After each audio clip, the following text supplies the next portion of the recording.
I am telling you this from experience. I know it.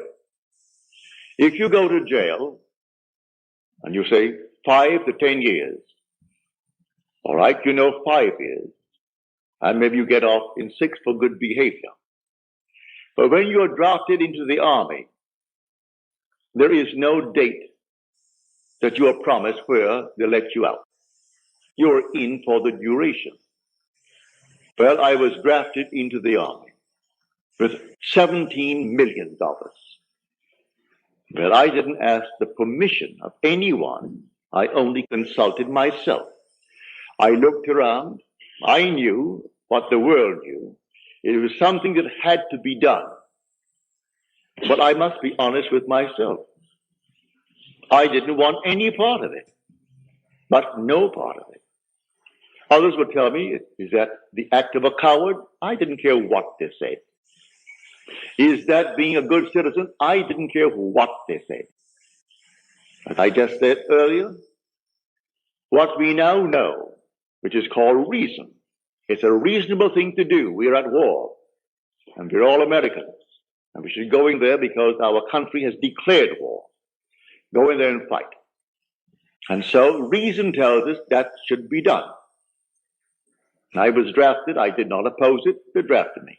Took me down to Camp Hope, Louisiana for my base training. And while I was there, I didn't want any part of it.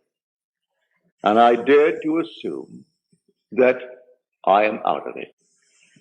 And made my normal natural application, as you have to do in the world of Caesar. Within 24 hours, it came back, and it was simply rejected. It was signed disapproved, and signed by my colonel, a very nice gentleman. His name was Colonel Theodore Bilbo Jr. His father was Senator of Mississippi. I said nothing. My captain said, for your sake, Goddard, I am very, very sorry. I know exactly how you feel. You want to be with your wife and your little girl. Your son is in Guadalcanal with the Marines, and you are now almost 38. And so I know, but I would like to go through this war with a man just like you at my side. So I can't say that I am sorry for myself. I'm sorry only for you.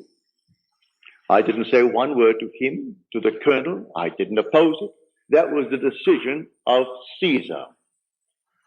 Now I looked into the perfect law, the law of liberty, and I persevered in that law.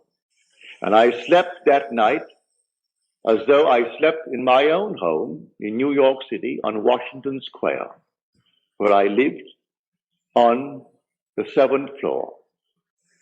I lived on that floor, and it was a very large apartment, 2 bedrooms, a lovely big living room, a dining room, a huge kitchen, and the foyer. And I slept in that place just as though I were there, not in the army. I fell asleep in that state, having done all the normal things that would make me feel this arrangement is perfect. I rearranged the structure of my mind. Instead of seeing 25 men around me sleeping upstairs and knowing that 25 are down below in the next area, I slept in my own bed with my wife in her bed and my little girl in her crib in the corner. I felt everything in that place just as though it's taking place. And I rearranged the structure of my mind and fell sound asleep in that state. At 4 o'clock in the morning, here comes a sheet of paper before my eyes and a hand from here down with a pen in its hand. And the pen scratched out the word disapproved. And it wrote in a bold script, approved. And then I heard the word, that which I have done, do nothing. And then I woke. It was too early to disturb the 25 other fellows sleeping there. But I waited until the very first moment that I could leave that room.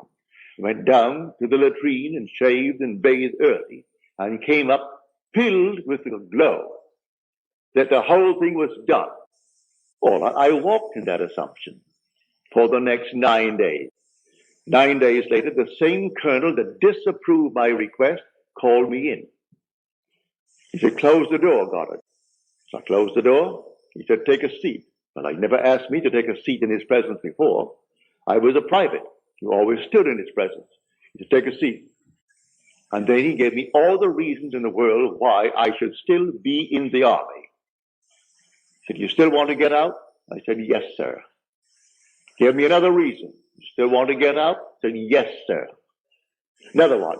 When he exhausted all the reasons why I should be in the army, and I'm still saying, yes, sir. He said, all right, bring me another application, have your captain sign it, which I did.